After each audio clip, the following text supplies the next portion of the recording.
उस शख्सियत से आपको रूबरू बनाना चाहता हूं, जिसके लिए हमने आज सुबह से इंतजार किया, कल से इंतजार किया, जब से आपका नाम सामने आया सभी बेताब से आपसे मिलने के लिए। तो मैं एक शेर करना चाहूंगा कि जो दिल के खूबसूरत होते हैं, जो दिल के खूबसूरत होते हैं, खुदा ने ऐसे लोग बहुत कम बनाए हैं। जो दिल के खूबसूरत होते हैं, खुदा ने ऐसे लोग बहुत कम बनाए हैं। जो बनाए हैं आज हमारी इस महफिल में आए हैं। जनाब चंद्रशेखर आजाद जी से दरख्वास्त करूंगा कि वो हमारे बच्चों को दो शब्द कहें। हमारे माननीय सांसद जनाब चंद्रशेखर आजाद कॉर्डलेस दो भाई, कांड लीजिए सर। सभी लोग अपने मेहमान का बड़ा इंतजार कर रहे थे, तो आज आपके रूबरू हैं माननीय सांसद जनाब चंद्रशेखर आजाद जी। तालियों से स्वागत कर दें, एक बार जोरदार तालियों से स्वागत हमारे माननीय सांसद का, जोरदार स्वागत। धन्यवाद संचालक महोदय। पीछे सबसे पहले तो मैं यहाँ उपस्थित हमारे प्यारे बच्चों को, जिनमें स्काउट के भी हैं, एनसीसी के भी हैं, हमारी पीटी की जो टीम है वो भी है, और जो हमारे इंटर कॉलेज का जो स्टाफ है और जितने साथी यहाँ पहुंचे क्षेत्र के, उन सबको 78वें स्वतंत्रता दिवस की हार्दिक बधाई देता हूं। और आप सबके लिए भी और देश के लिए भी और दुनिया के लिए भी मंगल कामनाएं करता हूं। साथ साथ आज इस अवसर पर जिनकी वजह से हमें ये दिन देखने को मिला है, उन महान क्रांतिकारियों को, देश के उन वीर सपूतों को, उन शहीदों को भी हम लोग नमन करते हैं, जिन्होंने इस मातृभूमि की रक्षा के लिए अपना बलिदान दिया। उन परिवारों को भी, जिन परिवारों में वो जन्मे थे, उन परिवारों को भी जो है मैं नमन करता हूं, क्योंकि अपने लिए जीना और देश के लिए जीने में बहुत बड़ा फर्क है। और इसकी प्रेरणा जो है, इसकी ताकत हिम्मत आपको आपके परिवार से भी मिलती है। इसलिए उन परिवारों को भी, शहीदों के उन परिवारों को भी मैं नमन करता हूं। मुझे आपने यहाँ बुलाया, इसके लिए मैं कमेटी के जो अध्यक्ष हैं हमारे प्रधानाचार्य जी, उनका, आप सब सहयोगियों का मैं पुनः धन्यवाद करता हूं। आज के कार्यक्रम के अध्यक्ष जी, मैं उनका भी धन्यवाद करता हूं। मेरे साथ चल के Azad Samaj party green army के बहुत सारे साथी हैं, हमारे नेता लोग, उनका भी स्वागत और धन्यवाद करता हूं। सम्मानित बच्चों, एएचपी इंटर कॉलेज से लेके और एमजीएम, पीएम इंटर कॉलेज तक का ये सफर मेरे लिए बड़ा कठिन है। जिस इंटर कॉलेज से मैंने अपनी होश को संभालने के बाद अपनी पढ़ाई को शुरू किया, उसका नाम और इस लगभग 26-27 साल के बाद जब मैं आज अपने आप को एमजीएम, पीएम इंटर कॉलेज में खड़े देखता हूं, तो मैं अपने कॉलेज के अध्यापकों को भी जो है उसका धन्यवाद देता हूं। अपने आप को गौरवान्वित महसूस करता हूं कि अच्छे टीचरों के नेतृत्व में हमें पढ़ने का मौका मिला। मेरा जीवन खूब कठिनाइयों से भरा है, तो आप मुझसे सीख सकते हैं कि जीवन में कभी हार नहीं माननी चाहिए।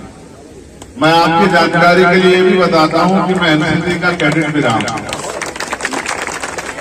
मैंने एनसीसी का कैडेट रहते हुए कैंप भी किए। मेरे पास एनसीसी का सर्टिफिकेट भी है। हमारे यहाँ हाई स्कूल तक एनसीसी थी, तो वहां ए सर्टिफिकेट मिलता था। 11th और 12th में एनसीसी ना होने के कारण बी सर्टिफिकेट जो है हम लोग हासिल नहीं कर पाए। जब मैं कॉलेज में गया, डीएवी पीजी कॉलेज देहरादून में, तो वहां सी सर्टिफिकेट भी है मेरा, मगर मेरा एडमिशन लेट हुआ तो मैं एनसीसी का हिस्सा नहीं बन पाया।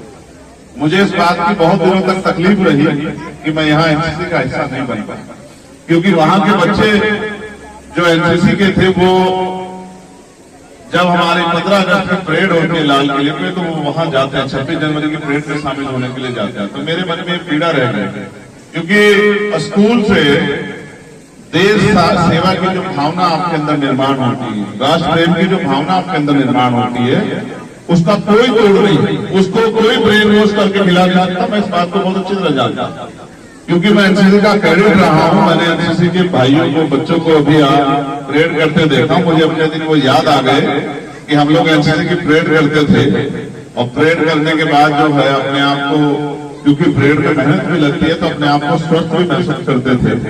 थकने के बाद हमारे एनसीसी के सीनियर लोग यहाँ खड़े हुए हैं, वो लोग हमें अच्छा नाश्ता भी कराते थे, कभी समोसों के रूप में, कभी केलों के रूप में। वो हमें हंसमुख भोजन की, हमारे नाश्ते की व्यवस्था भी करते थे। वो भी एक अच्छा समय था।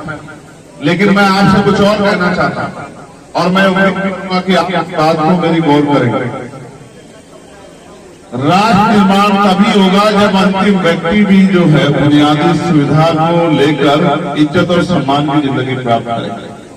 और जिन सपनों के साथ आजादी का संघर्ष हुआ था, उन सपनों को अगर हम याद करेंगे तो हमें महसूस होगा कि सपना ये था कि जाति, धर्म, स्थान, भाषा, जेंडर के आधार पर किसी के साथ भेदभाव नहीं। वो अलग बात है कि सियासत की कुर्सी इतनी मजबूत है कि आज भी हम उन लोगों से तो नहीं कर पाए जिन लक्ष्यों के लिए देश की कुर्बानी हुई। और मैं मानता हूं कि दुनिया में कोई काम नामुमकिन नहीं है। हम और आप मिलकर प्रयास करेंगे कि जिन सपनों को आजादी के लिए बलिदान देने वाले वीर सपूतों ने, शहीदों ने देखा था, आप अब हम लोग मिलकर उनको पूरा करेंगे। आज जहां मैं खड़ा हूं किरतपुर में, मैं किरतपुर के साथियों का और बहुत खुले मन से, चाहे वो मेरे साथ थे या नहीं थे, क्योंकि आज मैं उनकी का जिम्मेदारी है।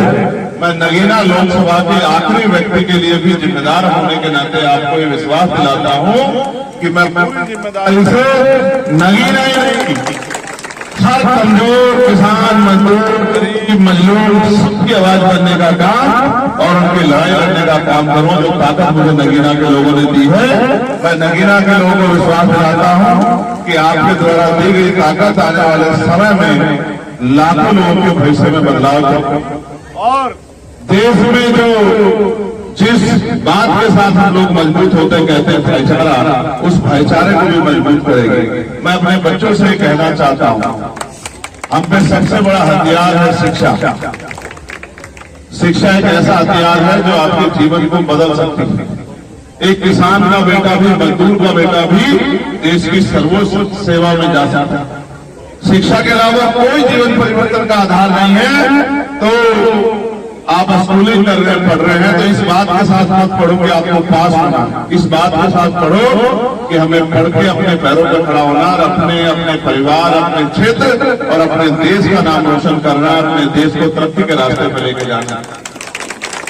जब खाली आज का इतिहास लिखा जाएगा और आप 2024 का स्वतंत्रता दिवस याद करोगे और हम 20-25 साल बाद जब इस दिन को देखेंगे, तो आज यहाँ बैठे जो बहुत बहुसंख्यक हमारे छात्र हैं, इनमें से ही कुछ डॉक्टर होंगे, कुछ इंजीनियर होंगे, कोई वकील होंगे, कुछ जज होंगे, कोई आईएएस बनेगा, कोई आईपीएस बनेगा, कोई पुलिस में जाएगा, कोई और सेवा करेगा, कुछ मेरे जैसे नेताओं का भी निर्माण होगा। अलग अलग तरह के जो है भविष्य जो है यहाँ से पैदा होंगे। लेकिन मैं फिर कहता हूँ, क्योंकि हम डॉक्टर बाबा साहब अम्बेडकर को अपने आदर्श के रूप में भी मानते हैं, एपीजे अब्दुल कलाम साहब को भी मानते हैं और शहीद आजम भगत सिंह को भी अपना आदर्श मानते हैं, तो मैं आपसे कहना चाहता हूँ, मैंने पार्लियामेंट में भी कहा था कि शिक्षा श्रेणी का वो दूध है जो उसको पीता है वो दहाड़ता है। अगर आप चाहते हैं कि आप अपने सवाल को बुनियादी रूप से मजबूती से रख पाए और उस पर सोचना पड़े, तो आपको अपने शिक्षा के स्तर को गुणवत्ता की तरफ और मजबूती से शिक्षा के इस समय को जो शिक्षा ग्रहण करने का समय चल रहा है उसमें आपको मजबूती से योगदान करना पड़ेगा और शिक्षा को बेहतर तौर पर जो है हासिल करना पड़ेगा, तभी आप अपने जीवन में बदलाव ला सकते हैं। मैं आपका धन्यवाद दूंगा। एक बात का मुझे खेद रहेगा कि आपने मुझे एपीजे अब्दुल कलाम साहब की तस्वीर भेंट नहीं, जो आपने मुझे पर्सनली तस्वीर भेंट की वो डॉक्टर बाबा साहब अम्बेडकर की थी। आपको मुझे करनी चाहिए थी उस महान वैज्ञानिक की जिसने इस देश को जो है एक ऐसा बल दिया, मिसाइल मैन जिनको हम लोग कहते हैं, जो देश के राष्ट्रपति भी रहे। मैं ये मानता हूं कि उनकी तस्वीर आपको मुझे देके मुझे गौरवान्वित होने का मौका देना चाहिए था। मैं मानता हूं क्योंकि हर किसी का योगदान वो इस देश की तरक्की के लिए मैं इसको लूंगा। मैं मानता हूं किसी एक जाति धर्म व्यक्ति के आधार पर देश नहीं बना, देश बना है सबके सामूहिक प्रयास से, सबके संकल्प से देश बना है, हर एक व्यक्ति की जिम्मेदारी से। और मैं हमारे प्रधानाचार्य जी से कहूंगा, क्योंकि वो गुरु हैं और गुरु का दर्जा माँ बाप से भी बड़ा होता है, मैं उनसे कहना चाहूंगा कि आप पता नहीं उत्तर प्रदेश के सिलेबस में इसको क्यों नहीं रखा गया है, लेकिन मैं आपसे जरूर कहूंगा कि बच्चों को संविधान जरूर पढ़ाएं, क्योंकि जब तक आप अपने कर्तव्य को नहीं जानेंगे, जब तक आप अपने अधिकारों को नहीं जानेंगे, आप अपने अधिकार का ले सकते हैं ना अपने कर्तव्यों का पालन कर सकते हैं। हम इस देश में सबसे बड़ी परिकल्पना यही हुई है। दूसरिया में आप जाओगे, मैं दुनिया के तमाम चीजों को सर्वे करता हूँ, वहां का बच्चा बच्चा अपने अधिकारों के प्रति जागरूक है, वहां का बच्चा बच्चा अपने कर्तव्य के प्रति जागरूक है। मैं इसका एक छोटा सा उदाहरण आपको बताता हूँ। आज सबसे ज्यादा एक्सीडेंट में मौत जो है बीमारियों से भी ज्यादा भारत में है। एक्सीडेंट से मौत होना ये जागरूकता की कमी के साथ साथ अपने कर्तव्य का सही रूप से निर्वहन न करना भी इसकी एक वजह है। अगर हम लोग हेलमेट इस वजह से ना पहने की पुलिस चालान काट देगी, हेलमेट इस वजह से पहने की हमारी सुरक्षा का मामला है, तो मैं लिख के देता हूं कि देश में जो एक्सीडेंट में डेथ होती है उनकी संख्या में बहुत बड़ी कमी आ जाएगी। अगर हम सीट बेल्ट जो है इस वजह से डर के लगाए कि पुलिस चालान काट देगी, और इस वजह से ना लगाए कि मेरी जान को सुरक्षा जो है मिलेगी नहीं मिलेगी, तो बहुत ज्यादा संख्या में जो एक्सीडेंट होते हैं उनमें कमी आ जाएगी। और मैंने कहा ना, अब तो गाड़ियों में इस तरह की व्यवस्था हो गई है, एयर बैग और बहुत सब चीजें हैं, लोगों की जान बच जाती है। छोटा मोटा नुकसान हो जाए, हाथ टूट जाए, पैर टूट जाए, लेकिन जीवन रक्षा होनी चाहिए। क्योंकि दुनिया की कोई सी भी शक्ति, चाहे वो कोर्ट हो या डेमोक्रेटिक शक्ति में लोकतांत्रिक व्यवस्था हो, सरकारें हो या और भी कोई शक्ति हो, वो मरे हुए व्यक्ति को जिंदा नहीं कर सकती। और जिसका जाता है उसी को एहसास होता है। जो अपने भाई को खोता है, जो अपनी बहन को खोता है, जो अपने पिता को खोता है, जो अपनी माँ को खोता है, अपने बच्चों को खोता है, उन्हीं को एहसास होता है कि जाने का दर्द क्या होता है। मैं ये मानता हूँ हर एक व्यक्ति की जिंदगी कीमती है, इसलिए मैं आपसे आग्रह करूंगा, अपने बच्चों से आग्रह करूंगा, आने वाले देश के भविष्य से आग्रह करूंगा कि वो कानून का पालन जरूर करें। इसलिए ना करें कि किसी डर के। मुल्क हमारा है, लेकिन मुल्क का अच्छा नागरिक होने के नाते आपको अपनी जिम्मेदारियों का निर्वहन करना बहुत जरूरी है, और नहीं करेंगे निर्वहन तो जो समस्या पैदा होगी उसके जिम्मेदार हम स्वतः करेंगे। तो मैं पुनः आपका धन्यवाद करता हूं। मेरे कई सारे कार्यक्रम लगे हैं, देर से मैं आया उसके लिए मुझे खेद है, लेकिन ये भी आप देखो कि मेरे आने के बाद कुदरत भी आपके साथ मेहरबान है। जो काम हमें अंदर करना पड़ता, इसकी व्यवस्था भी हम लोगों ने लगभग की थी, शिफ्ट कर दिया था। आप देखिए कि थोड़ा सा समय जो मुझसे देरी हुई, कुदरत ने कुछ बारिश को रोक के आपके दिल में जो इच्छा थी उसको मजबूत कर दिया कि भाई आपकी इच्छा पूरी होनी चाहिए। इस तरह से भी जब हम नेक नियत से, ईमानदारी से और गरीबों, कमजोरों, हक वंचित समाज के लोगों को और देश की तरक्की को अपने दिल में लेकर काम करेंगे, तो कुदरत का सहयोग, उनका आशीर्वाद भी ऊपर वाले का हमारे साथ रहेगा। इस बात को भी आप ध्यान रखना, क्योंकि वो सकल सूरत नहीं देखती, वो नियत जरूर देखती। तो मैं आप सबका बहुत बहुत धन्यवाद करूंगा, और मैं ये विश्वास दिलाता हूं नगीना का सिपाही होने के नाते, नगीना का सेवक होने के नाते मैं आपको विश्वास दिलाता हूं, नहीं नगीना का तो कर्ज है मेरे, इस कर्ज को तो मुझे उतारना, और जब तक मैं इस कर्ज को उतारना तो नगीना को उस बिजनौर को ऐसे ताकत में न ले जाऊं कि सब लोग कहे कि बिजनौर बिजनौर बन गया है, तब तक मैं चैन से बैठने वाला नहीं। आप लोग जानते हैं, तो लोग मुझे देखते हैं, मैंने पार्लियामेंट में एक एक सेकंड का सही उपयोग किया और आप नहीं विश्वास करेंगे, मैं 25-25 बार जाकर मार्शल के पास ये रिक्वेस्ट करता हूं कि मुझे मेरे क्षेत्र के लिए आवाज उठा दे, जबकि लोग इसको अपना अपमान समझते हैं कि हम नेताओं के टूट के जाएंगे। मैं 25-25 बार जाता हूं मार्शल के पास कहने के लिए कि भाई मुझे मेरे क्षेत्र के लिए आवाज उठानी, क्योंकि मेरा क्षेत्र सबसे हाशिए पे है। ना अच्छे स्कूल बन पा रहे हैं, ना यूनिवर्सिटियां बन पा रही है, ना कॉलेज बन पा रहे हैं, ना अच्छे उद्योग धंधे लग पा रहे हैं, ना महिलाओं के लिए ग्रामीण क्षेत्र में रोजगार की व्यवस्था हो पा रही है, ना पुल बन पा रहे हैं। मैंने तिरुपति के स्कूल का मामला भी उठाया, जो आपको जहां जो है फ्लाईओवर जहां दिक्कत होती है रेलवे क्रॉसिंग की वजह से, मैं तमाम प्रयास कर रहा हूं। मेरा विश्वास है आपका हमारा प्रयास और आपकी प्रार्थनाएं दुआएं आपके इस संघर्ष को कामयाब करेगी, ऐसा मेरा भरोसा।